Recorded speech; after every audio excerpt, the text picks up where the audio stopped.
ماهی به آب گفتا من عاشق تو هستم،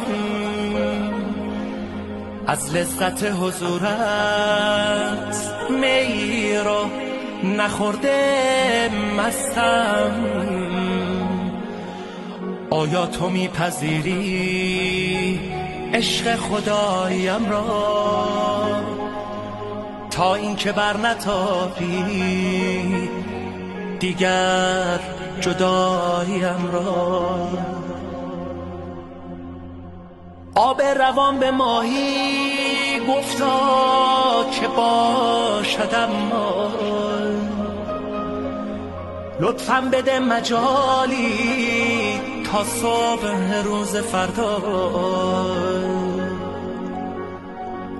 باید که خلوتی با افکار خود نمایم، اینجا بمان که فردا با پاسخت بیایم. باید که خلوتی با افکار خود نمایم. ماهی قبول کرد و آب روان گذر کرد، تنها برای یک شب از پیش او سفر کرد. وقتی که آمدش باز تا این که گویداری، یک هجله دید و عکسی بر آن به یادگاری. خود را ز پیش ماهی دیشب که برده بودش،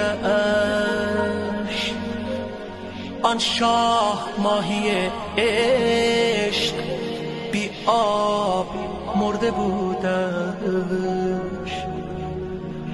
نالید و یادش افتاد از ماهیان صدایی،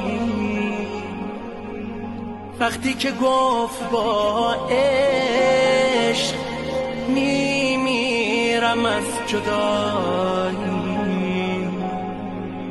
نالید و یادش افتاد از ماهیان صدایی.